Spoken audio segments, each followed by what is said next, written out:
Hi hello दोस्तों।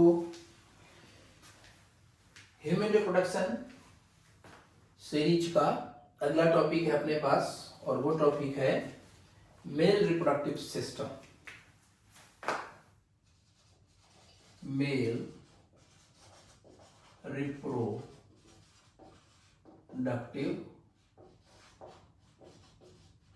System.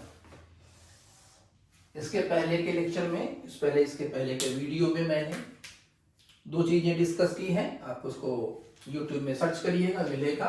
वो क्या था कि event of human reproduction and pivotal development, variations, differences between the gametogenesis in the male and female, क्या variations हैं, उन सब का ऑलरेडी मैंने एक डिस्कशन किया हुआ है, जो कि इसके पहले एक वीडियो में आपको मिलेगा। YouTube में सर्च करेंगे तो आप उसको भी देख सकते हैं। आज हम बात करने जा रहे हैं ह्यूमन मेल रिप्रोडक्टिव सिस्टम की। तो ह्यूमन मेल रिप्रोडक्टिव सिस्टम है this located in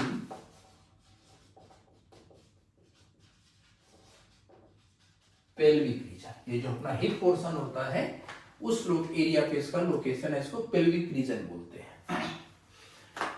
male reproductive system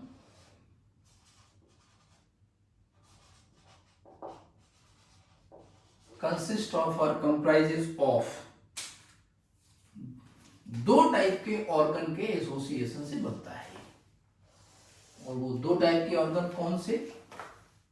इनमें से एक primary sex organs and secondary और accessory sex organs. Primary sex organs represented by one pair testes. One pair testes are the primary sex organs. So why testes are considered as a primary sex organs? तो जो testes हैं इनको primary sex organs क्यों कहते हैं? Number one, they produce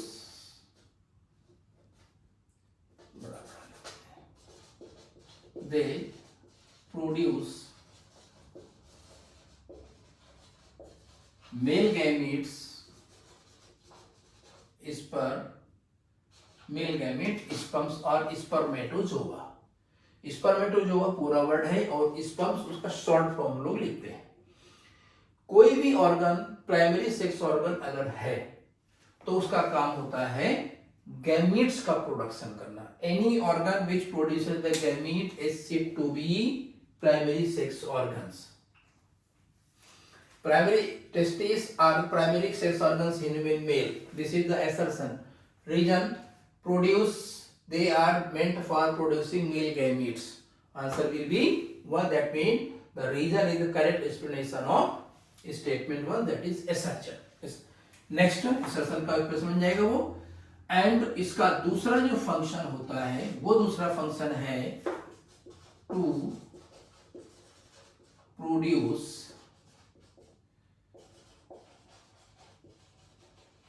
sex hormones. जो reproductive events के लिए जरूरी जो हार्मोन्स होते हैं वो टेस्टिस खुद बनाता है। तो ऐसे organ those are performing two basic function. One is of producing the gamete and another of producing hormones which are necessary for sexual activities, said to be the sex hormones. ऐसे organ को बोलते हैं primary sex organ. Secondary sexual जो organs होते हैं, जैसे कि accessory sex organ जो होते हैं, ये they have no role in gamete production and hormone secretion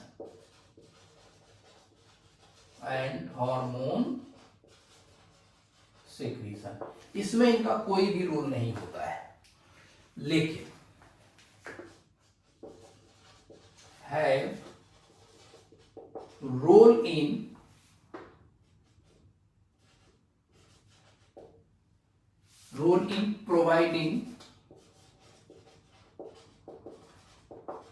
providing nutrition, route for transportation,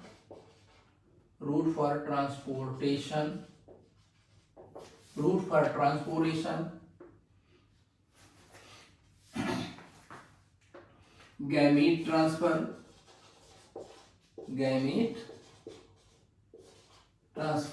etc.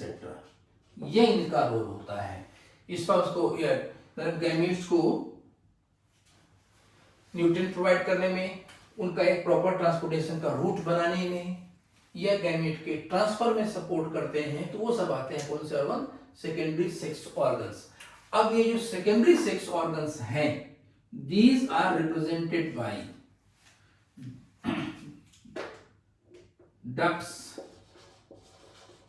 Ducts हैं। अब कौन कौन सी डक्ट्स हैं? जैसे कि यहां पर हम ले सकते हैं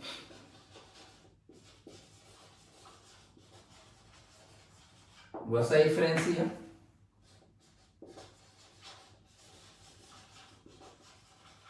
vas differentia, ductus deferens, epididymis,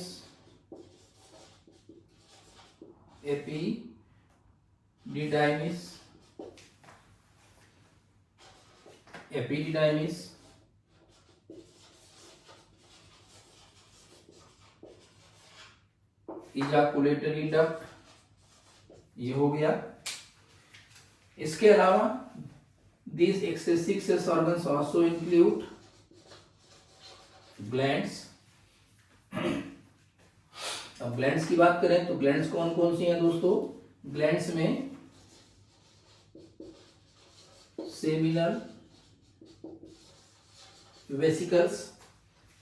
vesicles या vesicle seminalis, then prostate gland, then bulbo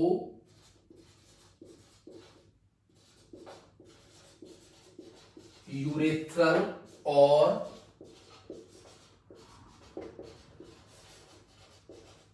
Cowper's glands.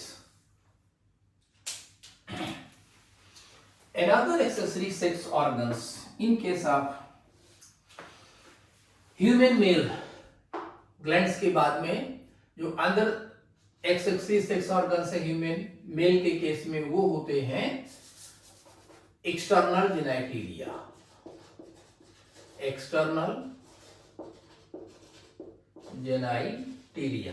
और external genitalia represented by scrotum and penis. Okay, तो प्राइमरी सेक्स ऑर्गन्स की बात करें तो यहां पर अपने पास वन पेयर टेस्टिस आ गए। एक्सेसरी सेक्स ऑर्गन्स में बात करें तो ये हो गया डक्ट्स, यहां पर ये हो गई, दूसरा पार्ट हो गया ग्लैंड्स, और ये इसका तीसरा पार्ट हो गया एक्सटर्नल जेनेटिलिया। और ये सभी के सभी जितने भी ऑर्गन्स हैं, ये सभी के सभी ऑर्गन्स इस प्रकार से स्ट्रक्चरली एंड फंक्शनली कनेक्टेड होते हैं।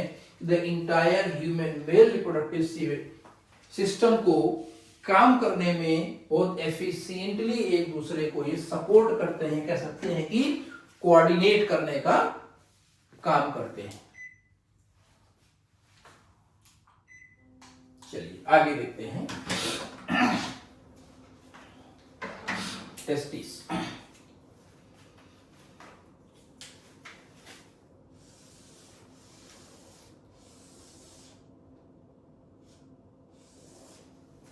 टेस्टिस की बात करते हैं।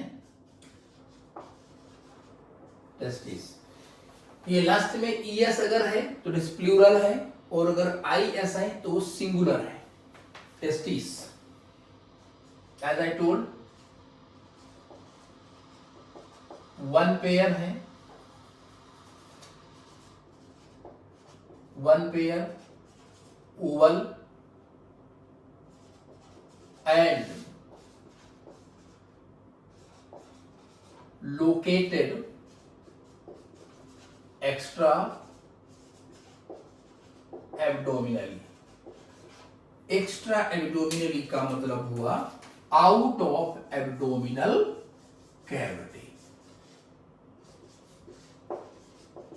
Out of abdominal cavity.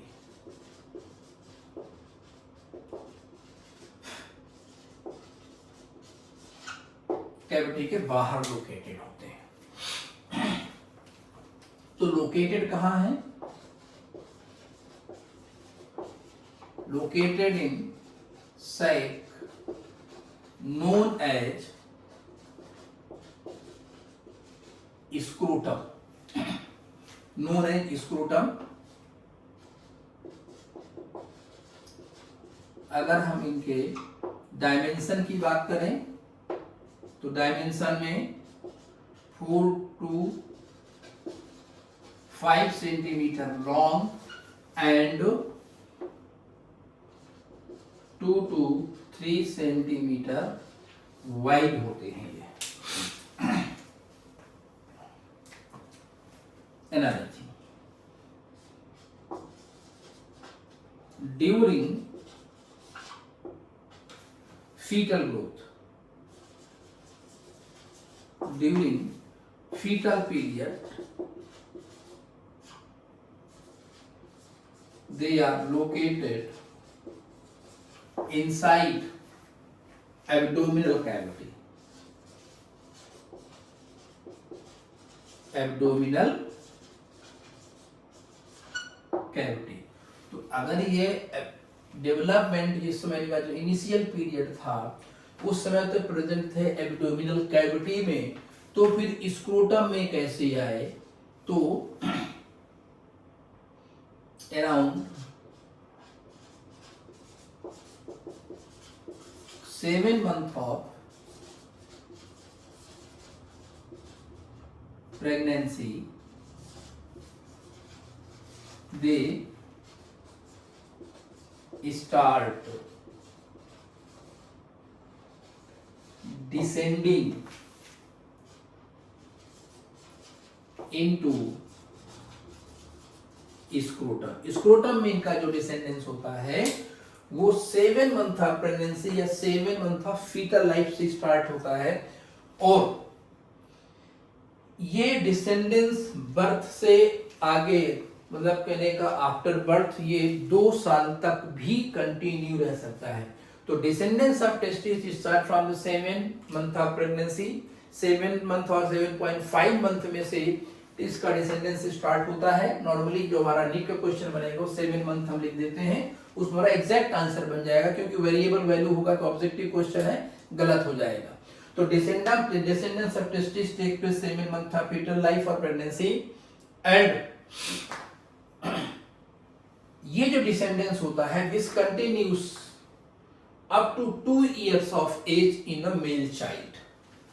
और दूसरी चीज, ये जो डिसेंडेंस ऑफ टेस्टिस हो रहा है, ये डिसेंडेंस ऑफ टेस्टिस किस केमिकल की प्रेजेंस में है? तो डिसेंडेंस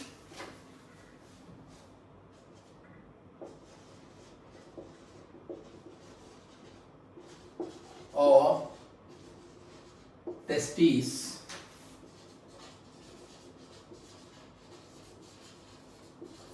under control of testicular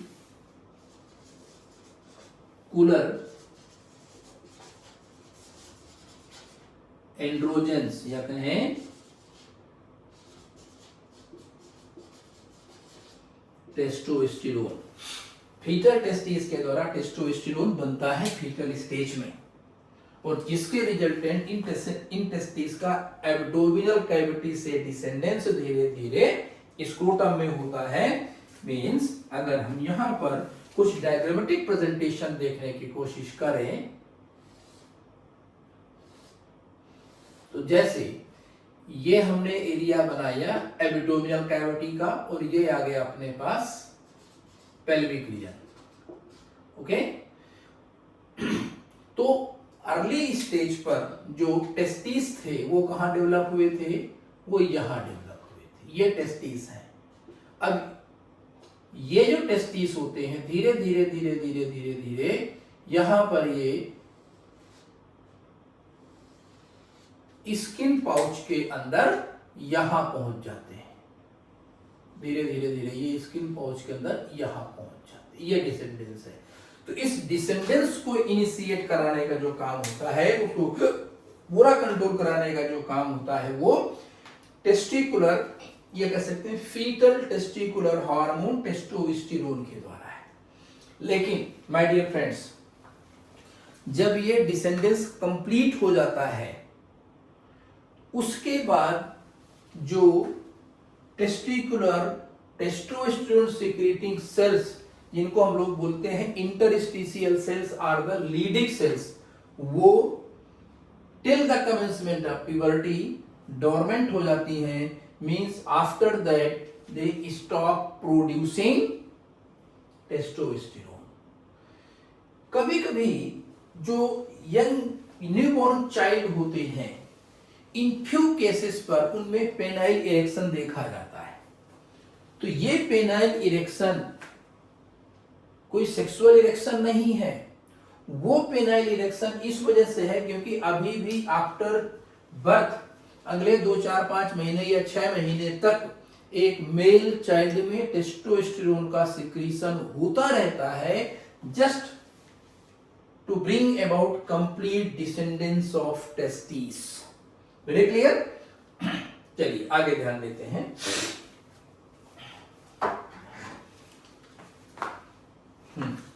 एक काम करें, आप इसका एक स्क्रीनशॉट ले लें, so that I can proceed for the next topic.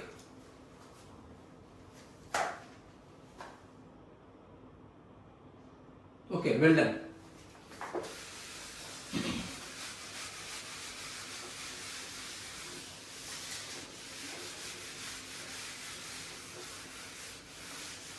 अगर आप स्क्रीनशॉट्स लेते रहते हैं तो आपके नोट्स प्रिपेयर हो जाते हैं। देखिए सिंपल सी चीज है, नोट्स जितना ज्यादा आपके अपने हाथ का लिखा होगा वो आपको उतना ही सुटेबल रहेगा। अगर आप नोट्स किसी और दूसरे से मांग के लिखते हैं तो चूंकि किसी व्यक्ति ने किस हिसाब से किसी सेंटेंस को कैसे फ्रेम करके लिखा है वो आपको समझना मुश्किल पड़ेगा। लेकिन जिसने वो नोट्स खुद बनाए हैं उसको उसका हर सेंटेंस का फ्रेम और उस सेंटेंस को लिखते समय उसके माइंड में क्या थॉट था वो सब उसको रिकॉर्ड रहता है, तो हमारी जो कंटेंट की रिमेम्बरिंग होती है, मेमोरी होती है, वो बहुत अच्छी रहती है। चलिए थोड़ा डायग्रामेटिक प्रेजेंटेशन देखने की कोशिश करते हैं।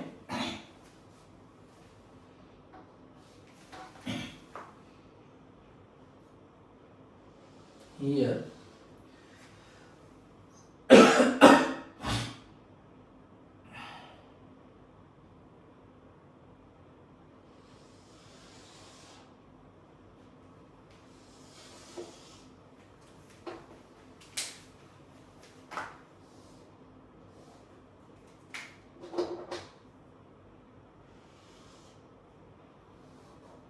ये हम एक डायग्राम बना रहे हैं स्क्रोटम का।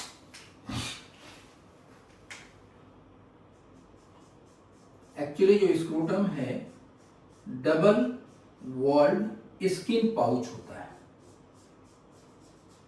डबल वॉल्ड स्किन पाउच है मतलब इसमें स्किन की 2 लेयर होती है, डबल लेयर होता है। ये यहाँ पर 2 लेयर होगा।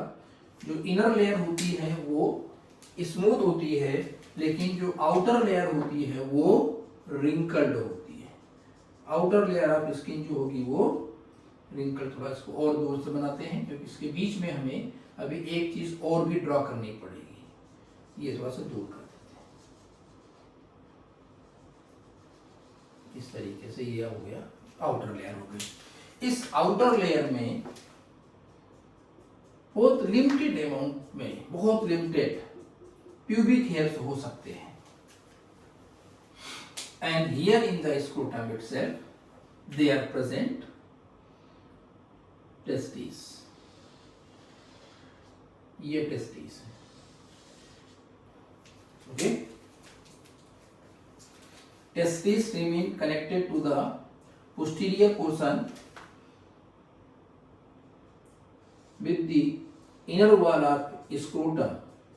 ये लेयर इस तरीके से जुड़ जाता है ये यहाँ पर।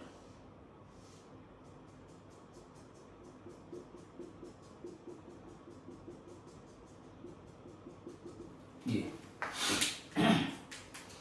between these two layers, that mean जो outer layer of outer wall of scrotum है और ये इनर वॉल ऑफ स्क्रोटम है। साथ में लेबलिंग करता चलता हूं। This is inner scrotal wall and this one outer scrotal wall.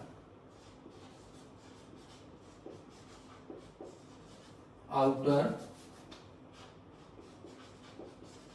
स्क्रूटल wall. इन दोनों लेयर के बीच में, इन दोनों वॉल के बीच में there is the specific type of muscle present होती है।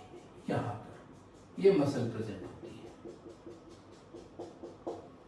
और ये मस्कुलर लेयर, ये जो आप सेंटर में डिवीजन दिखाई दे रहा है, इसमें भी आपको दिखाई दे, यहां पर भी मिलती है, वहां इस जगह पर यहां मिलेगी। तो ये जो मसल हमें यहां पर दिखाई देती है, this muscle is known as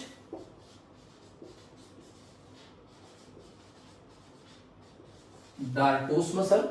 और ये जो डार्टोस मसल है ये स्मूथ मसल होती है, एक काइंड ऑफ स्मूथ मसल है। ओके, तो between two scrotal wall they are present the muscle known to be as dartos muscle, and this dartos muscle is a kind of smooth muscle, या is a smooth muscle. Okay, here I am representing testes। ये जो हमने red से draw किया हुआ है oval in shape, ये testis, testis.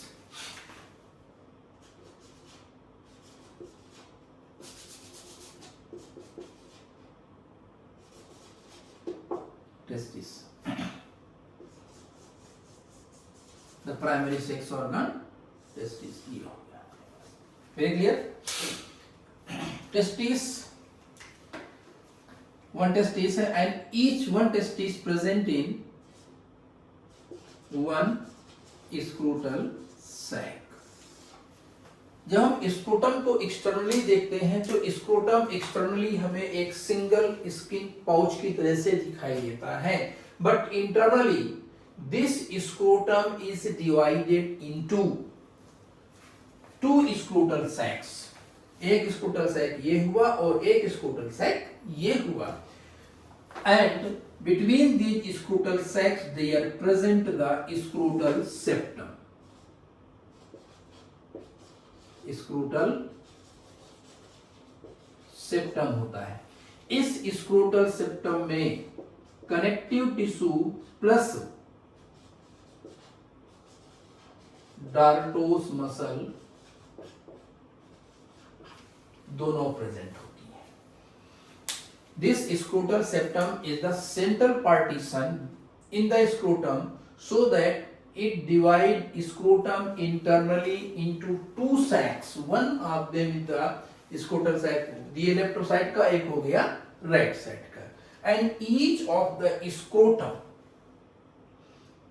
each of the scrotal sac contains one testis। testis toward their posterior and remain attached to the inner wall of scrotum, and this connecting structure is called as gubernaculum। gubernaculum, G-U-B-E-R, gubernaculum बोलते हैं इसको। This one is the gubernaculum। ये gubernaculum और कुछ नहीं है, basically derived from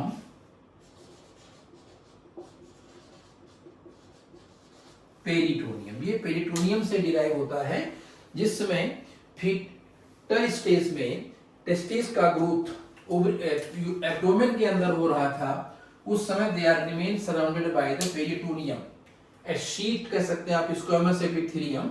और जिस समय टेस्टिस का डिसेंडेंस होता है तो डिसेंडेंस के टाइम में ये गुबर्नाकुलम धीरे धीरे नीचे की तरफ आ जाता है। Some time it is also written as mesorchium भी बोलते हैं इसको, mesorchium. Okay, another word can be mesorchium, mesorchium बोलते हैं। अच्छा, एक तो ये कंडीशन है। तो इन नॉर्मल केसेस पर जो टेस्टिस होते हैं they are located out of this abdominal cavity in the skin pouch sac called as scrotum.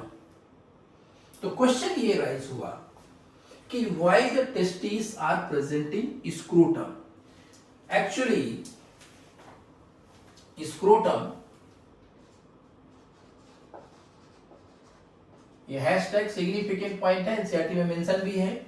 Scrotum provides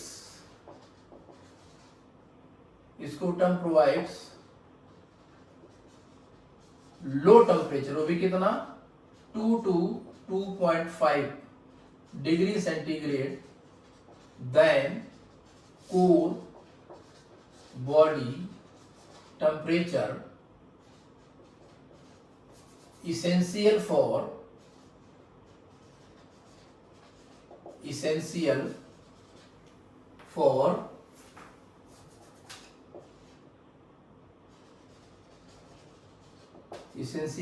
spermatogenesis। Okay, ये क्वेश्चन बहुत इंपोर्टेंट बनता है, इस पर ध्यान रखिएगा इस चीज को कि what is the reason behind that the testes get descend into scrotum sacs। तो स्क्रोटम क्या है, एब्डोमिनल कैविटी के बाहर आ जाएगा, core of the body, centre of body से बाहर आ जाएगा। तो यहां पर क्या होगा, रेट ऑफ पर्सपिरेशन ज्यादा होगी, और जब rate of perspiration mean sweat loss थोड़ा सा कंपेरेटिवली ज्यादा रहेगा, और जब वो ज्यादा रहेगा, पर्सपिरेशन की रेट ज्यादा रहेगी, तो कूलिंग इंपैक्ट आता है, और उस कूलिंग इंपैक्ट के कारण स्क्रोटम का जो टेम्परेचर होता है वो कोर बॉडी टेम्परेचर 37 से 2 से 2.5 या 3 डिग्री 2 to 2.5 या up to 3 degree centigrade comparatively कम रहता है।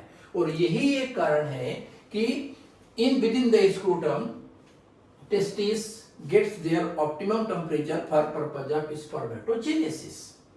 तो ऐसा क्या है कि ये टेस्टिस अगर एब्डोमिनल कैविटी में होते तो 37 डिग्री सेंटीग्रेड पर स्पर्मेटोजेनेसिस नहीं होता। इसका भी कोई well proof full proof reason अभी तक साइंटिस्ट के पास अवेलेबल नहीं है, बट ऐसा माना जाता है कि since spermatogonia are rapidly dividing cells, तो दिस रैपिडली डिवीजन होने के कंडीशन पर अगर हाई टेम्परेचर होगा तो हो सकता है कुछ क्रोमोसोमल एब्रेशंस हो जाए, और इन क्रोमोसोमल एब्रेशंस को रोकने के लिए ही नेचुरली कुछ ऐसी कंडीशन हुई कि ये टेस्टिस धीरे धीरे स्क्रोटम सैक में आके डिसेंड हो गए। सर्टेन एनिमल्स जिनका कोर बॉडी टेम्परेचर ह्यूमन से कम है, जैसे एक एग्जांपल हम यहां ले सकते हैं एक्वाटिक मैमल्स का, एक्वाटिक मैमल्स, एक्वाटिक मैमल का ले सकते हैं, एलिफेंट का ले सकते हैं। ये कुछ ऐसे एनिमल हैं जिनका core body temperature human body के टेम्परेचर से कंपैरेटिवली कम होता है। एक्वाटिक एनिमल तो पानी में है तो अंडर की बॉडी का टेम्परेचर कम रहेगा, और elephant being larger in size, इसका जो मेटाबॉलिक रेट है वो ह्यूमन के कंपैरेटिवली कम होगा, और अगर मेटाबॉलिक रेट कम होगा तो 100% इसका भी कोर बॉडी टेम्परेचर ह्यूमन से कम होगा। तो in this case in animal में जो टेस्टिस होते हैं वो इंट्रा एब्डोमिनल होते हैं, means there is no presence of scrotum in these animals. वैसे स्क्रोटम की एब्सेंट एक ग्रुप ऑफ एनिमल में और है, चलो इसको आप एक मेरा क्वेश्चन ही मान लो कि वो कौन से मेमल्स हैं जिनमें स्क्रोटम एब्सेंट है। मुझे 100% ही एब्सेंट होगा, ये तो एक अलग कंडीशन है, ठीक है ना, कि ये एक्वाटिक में है या फिर कोर बॉडी टेम्परेचर कम है। इसके अलावा अगर छोटे साइज का कोई मेमल है फिर भी उनके केस में स्क्रोटम एब्सेंट है, ठीक है। हिंट में आपको इतना देता हूं, this type of the mammals are considered as a connecting link between reptiles and mammals. तो वो मेमल जो रेप्टाइल और मेमल की कनेक्टिंग लिंक है, उनके केस में जो स्क्रोटम एब्सेंट होता है, तो ये तो मैंने हिंट दिया है, तो आपको आंसर में क्या ढूंढना लिखना है, आंसर आपको ये ढूंढना है कि ये इनका लिए हम टेक्निकल टर्म क्या यूज करते हैं। जैसे इनके लिए हम लोग क्या यूज कर सकते हैं, प्लासेंटल मेमल यूज करते हैं, ठीक है। तो इनके लिए हम कौन सा वर्ड ऐसा यूज करेंगे टेक्निकली, जो हम कहते हैं कि इन एनिमल में स्क्रोटम एब्सेंट होता है। और एक एनिमल है बैट, उसमें एक स्पेसिफिक साइकिल पाई जिसका नाम होता है रट साइकिल। रट साइकिल एक ऐसी साइकिल है जिसमें टेस्टिस का डिसेंडेंस और असेंडेंस सीजनल होता है। जैसे जब उसमें ब्रीडिंग सीजन होगा तो testis descend back into the scrotum, very clear. और once the breeding season gets over, testis ascend back in the abdominal cavity.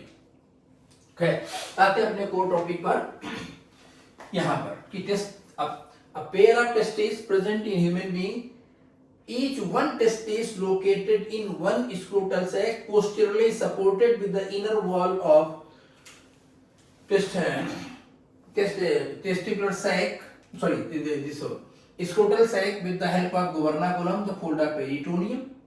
अब ये जो टेस्टिस है ये ऐसे तो रखा नहीं रहेगा, केवल एक जगह पे जुड़ा है, नीचे की तरफ, ऊपर भी तो जुड़ेगा।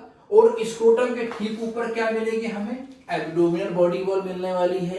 तो यहां पर कैसे जुड़ता है, तो testis remain held with abdominal wall, ये एब्डोमिनल वॉल से जुड़ते हैं यहां पर, ओके।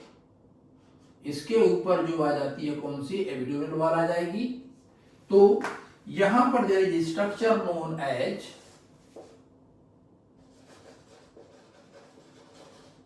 स्पर्मेटिक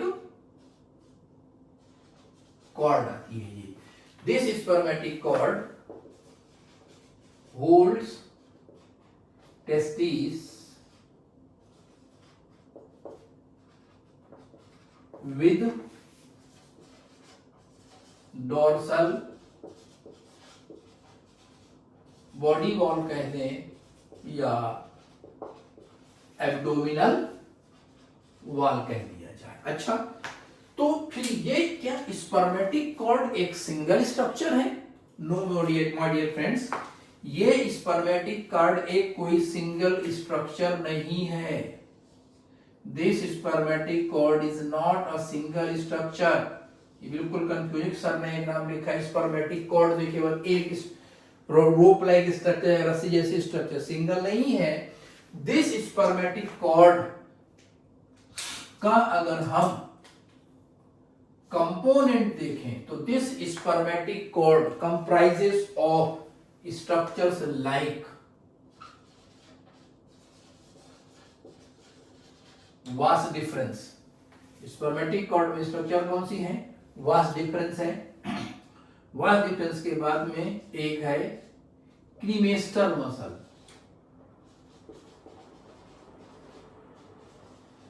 क्रीमेस्टर मसल पाई जाती है। देन यहां पर ब्लड वेसल्स होंगी,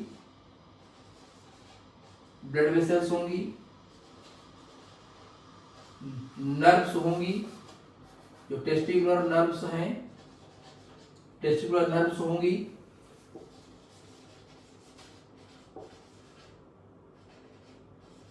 लिम्फ वेसल्स होंगी। दीज ऑल कलेक्टिवली, ये सब मिल करके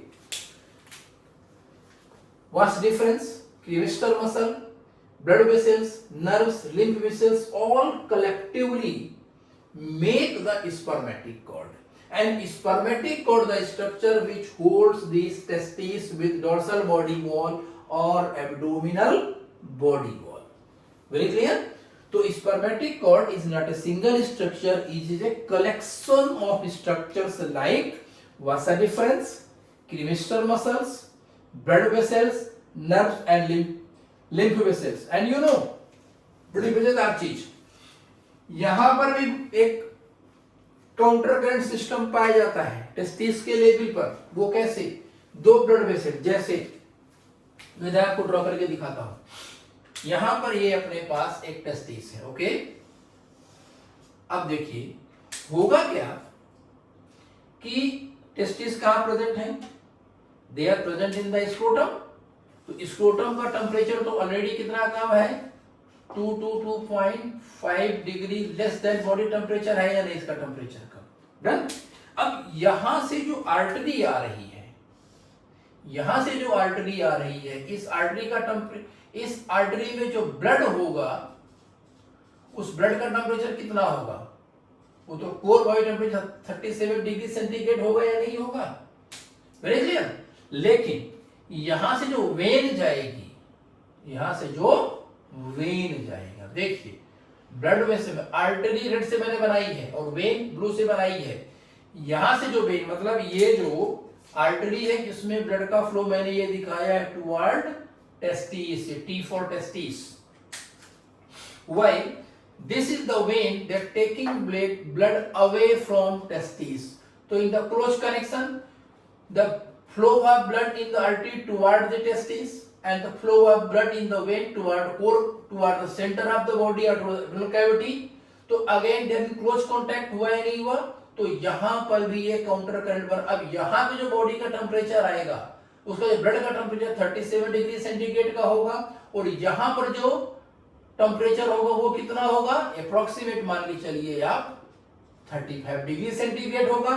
तो होगा क्या, कुछ ना कुछ हीट ब्लड की डायरेक्टली इस वेनस ब्लड में डिफ्यूज कर जाएगी, क्योंकि calorimetry principle, when the two bodies of different temperature are placed in close association, then the heat from the body of high temperature goes to the heat of body of low temperature.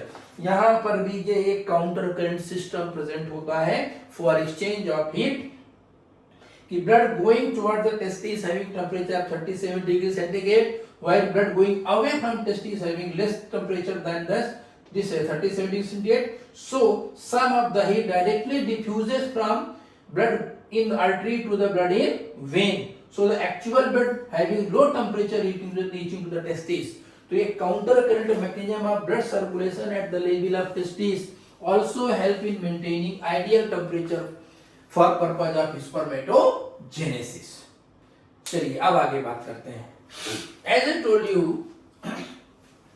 कि the descendants of testes takes place in 7 month of fetal life, तो ये descendants के लिए कुछ तो path बनेगा, बस randomly ऐसे वैसे भागते चले थोड़ी जाएगा।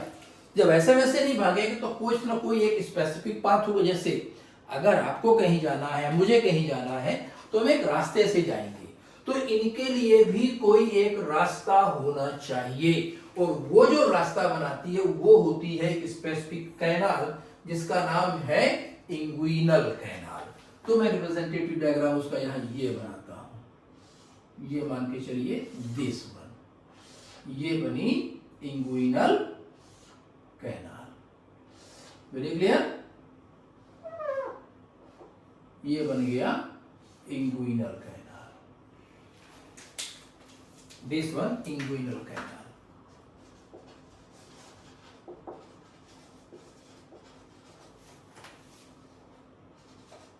This is the inguinal canal. तो inguinal canal क्या है? The path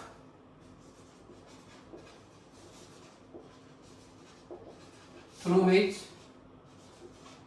testes descend into scrotum. Scrotum में डिसेंडेंस होने का ये पाथ होता है, ओके। और जब टेस्टिस टेस्टिस का डिसेंडेंस हो जाता है, जब टेस्टिस का डिसेंडेंस कंप्लीट हो जाता है, तो after descendence of testis this inguinal canal gets block. Means जैसे मान के चलो ये इंग्विनल कैनाल है और ये स्पर्मेटिक कॉर्ड है। ये स्पर्मेटिक कॉर्ड अभी जो दोनों आपको दिख रहा है लूज दिख रहा है चारों तरफ से, लेकिन जब टेस्टिस प्रॉपर तरीके से स्क्रोटम में डिसेंड हो जाएगा तो ये इंग्विनल कैनाल इसको प्रॉपर तरीके से सील कर देगी। Very clear? प्रेशर भी एग्जर्ट नहीं होगा इस स्पर्मेटिक कॉर्ड के ऊपर, लेकिन यहां पर जो गैप क्रिएट था ऐसे कंडीशन पर, वो यहाँ जो गैप अभी अब दिख रहा है वो गैप भी खत्म हो जाएगा।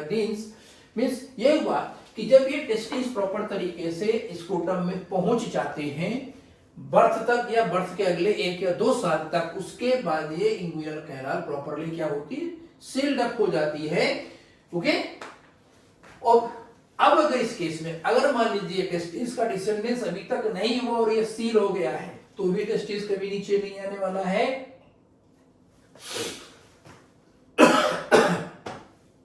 और ये कंडीशन जहां पर टेस्टिस का स्क्रोटम में डिसेंडेंस नहीं होता है, इसको क्या बोलते हैं, cryptorchidism. The condition non descendence of testis का डिसेंडेंस अगर स्क्रोटम में नहीं हो तो उसको बोलते हैं cryptorchidism. Cryptor for hidden, kidism is used for testis.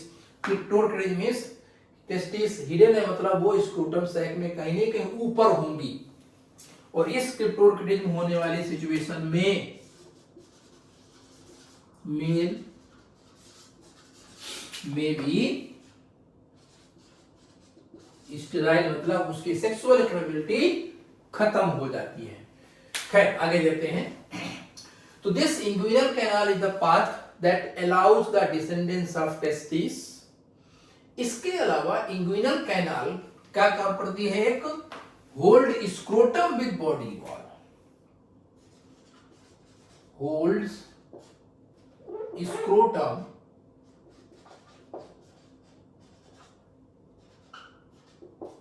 With body wall या abdominal wall.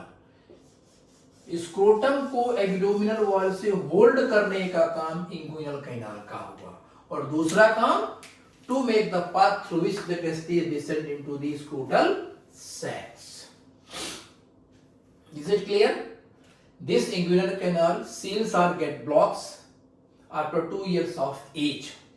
In few cases, जैसे कभी कुछ इंजरी हो जाए या चलते समय इरेगुलरली पैर ऊपर नीचे हो जाए, इस केस पर क्या होता है, कुछ कंडीशंस में ये इंग्विनल कैनाल टियर हो जाती है, और उस टियर होने से हो जाएगा लूज, जिससे क्या होगा कि जो इंटेस्टाइनल लूप है, वैसे सिंपल से ये इंग्विनल कैनाल है, यहाँ पर सीलिंग है, तो इसके ऊपर एब्डोमेन, तो वहां पर क्या प्रेजेंट है, इंटेस्टाइन प्रेजेंट है, तो जो इंटेस्टाइनल लूप होता है वो इसी पर सपोर्ट रहता है नीचे से।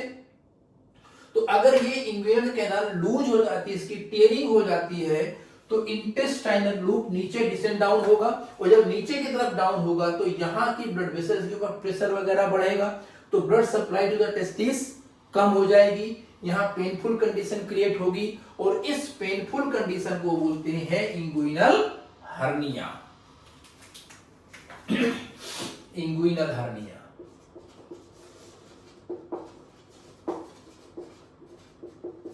Inguinal hernia painful condition due to tearing, or you can say loosening of inguinal canal. और ये इंग्विनल हर्निया होने के कारण भी एक मेल चाइल्ड में स्टेबिलिटी हो सकती है, क्योंकि पेनफुल कंडीशन होगी, ब्लड सप्लाई स्ट्रक्ट होगी, इन्फ्लेमेशन चालू होगा, तो भी टेस्टिस को जिस अमाउंट में न्यूट्रिएंट ऑक्सीजन वगैरह मिलने चाहिए वो कम हो सकते हैं, तो वो भी हो सकती है। ये सर्जिकली इसको ट्रीट कर दिया जाता है। आगे ध्यान देते हैं। अब यहां पर हमने दो चीजें पढ़ी। एक मसल प्रेजेंट है जो कि the part of spermatic cord है, वो है क्रीमेस्टर मसल, और एक मसल है जो the part of the scrotal wall and that is dartos muscle. ये दो मसल्स यहां पर क्यों प्रेजेंट हैं, how they are helping testis. चलिए ध्यान देते हैं। क्रीमेस्टर मसल,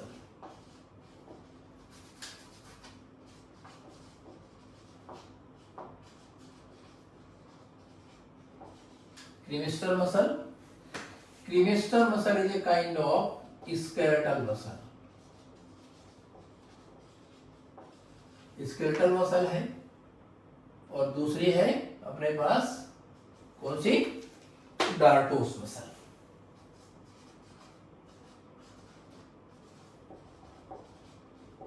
ये डार्टोस मसल ऑलरेडी यहां लिखा हुआ है, it is a kind of smooth muscle. ये स्मूथ मसल है।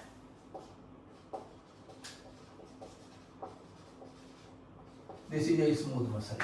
ये दोनों की दोनों मसल भी हेल्प इन रेगुलेटिंग स्क्रूटल टेम्परेचर। और वो कैसे हेल्प करती है, जैसे इन विंटर सीजन में atmospheric temperature goes below, that mean हो सकता है 10 डिग्री 5 डिग्री तक चला जाए। अलग अलग स्टेट्स में अलग अलग जगहों पर अलग टेम्परेचर मिलेगा, लेकिन core body temperature approximate 37 degree centigrade रहेगा। अब बाहर का temperature much less than body temperature है, और already scrotum outside the body है, तो वहां से हीट लॉस और होगा, तो यहाँ का टेम्परेचर क्या होगा, और भी कम हो जाएगा। मींस जो ideal temperature 2 to 3 degree less than body temperature चाहिए, जो मैंने यहाँ पर मेंशन किया है, ये और कम हो जाएगा। और अगर और कम हो गया तो भी स्पर्मेटोजेनेसिस नहीं होगा। दो सिचुएशंस हैं। आइडियल टेम्परेचर चाहिए, टेम्परेचर अगर 32 to 35 से 35 के से के आसपास है, तो प्रॉपर होगा स्पर्मेटोजेनेसिस। अगर टेम्परेचर इससे ज्यादा गया नीचे या इससे ऊपर गया, इन दोनों सिचुएशन में स्पर्मेटोजेनेसिस एडवर्सली अफेक्ट होती है। तो एक तो विंटर सीजन हुआ, विंटर सीजन में टेम्परेचर बाहर का कम है, तो यहाँ टेम्परेचर और कम हो सकता है, मतलब टेम्परेचर में गो 4 or 5 degree less than the core body temperature. That will also adversely or negatively affect the process of spermatogenesis. In this case, what happens? These cremaster and dartos muscle contract.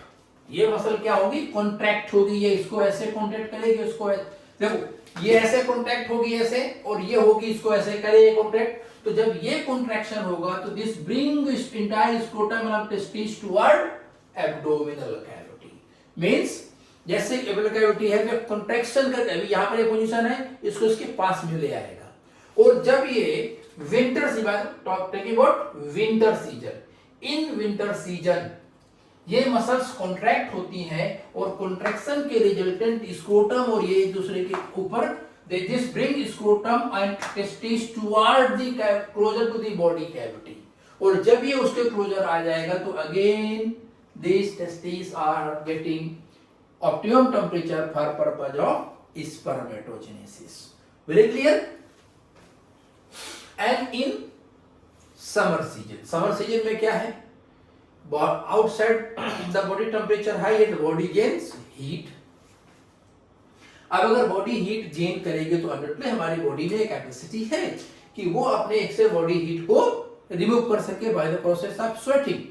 लेकिन कुछ ना कुछ temperature वो तो ज्यादा रहेगा ही रहेगा, और वो टेम्परेचर टेस्टिस तक पहुंच सकता है, तो भी स्पर्मेटोजेनेसिस एडवर्सली अफेक्ट होगी। मींस टेम्परेचर ये 35 डिग्री सेंटीग्रेड से ऊपर जाएगा इन समर सीजन, तो अगेन स्पर्मेटोजेनेसिस एडवर्सली अफेक्ट होगी, वो अफेक्ट ना होने पाए। इस केस पर क्या होगा, these muscles relax, ये भी रिलैक्स होगा, ये भी रिलैक्स, तो that mean there is a loosening of the scrotum. और जब ये स्क्रोटम का लूजनिंग होगा तो they descend much away from abdominal cavity. मान लीजिए आइडियल सिचुएशन में ये पोजीशन है, विंटर में ये इसको क्लोज पहुंच जाएगा और समर में थोड़ा सा ज्यादा दूर आ जाएगा। इन दोनों कंडीशन में इसके अंदर टेम्परेचर आसानी से रेगुलेट होता है। मींस यहां पे शॉर्ट में आपको इसमें लिख दूं, इन विंटर मसल क्या होगी, दोनों कॉन्ट्रैक्ट होगी और उस कॉन्ट्रैक्शन के रिजल्टेंट स्क्रोटम या कह सकते हैं testis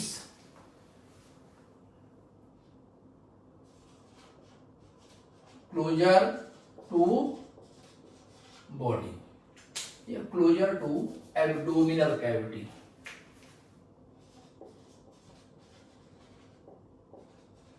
abdominal cavity, while in other hand in summer।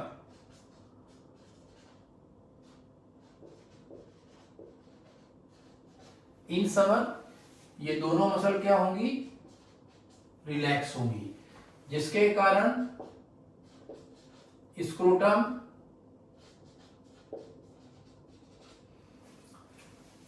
Move away from abdominal cavity, away from abdominal cavity. और इन दोनों केस में तो विंटर सीजन में cremaster muscles, dartos muscles contract, bring testes and scrotum closer to the abdominal cavity so that they get the optimum temperature for purpose of spermatogenesis, while in summer season cremasters and dartos muscle relax, taking scrotum and testes away from abdominal cavity and again they are getting the optimum temperature। तो overall हम ये कह सकते हैं कि dartos muscles and cremaster muscles are helpful in regulating temperature of the testes in seasonal conditions। Winter में ये testis को क्लोजर टू लाएंगे एब्डोमिनल कैविटी के, और in summer they will take testis away from the abdominal cavity. Now friends, please take the screenshot if you wish to. Okay, thank you so much, may God bless you all, stay happy, healthy and keep studying every day. क्योंकि दो चीजें होती हैं, एक होता है motivation और एक होता है डिसिप्लिन। मोटिवेशन तो 2-4 दिन रहता है, जैसे कि आपको किसी ने मोटिवेट कर दिया, अब आपने 4, 5, 6 घंटे, 8 घंटे, 10 घंटे धुआंधार पढ़ाई की, ऐसा लगा कि भाई अब तो ये मतलब माउंट एवरेस्ट की फतेह करके ही मारेगा, वो तो होता है मोटिवेशन। डिसिप्लिन वो होता है जो हाँ आप धीरे धीरे धीरे धीरे धीरे धीरे लगातार पढ़ते रहते हो, और उसके करते करते आप कहीं ज्यादा कंसिस्टेंटली और ज्यादा टाइम तक अपने स्टडीज को दे पाते हो और आप अपने उस लक्ष्य तक पहुंच पाते हो जिसके लिए आपने अपनी पढ़ाई इस दिशा में प्रारंभ की है। Thank you so much, bye bye, God bless you all.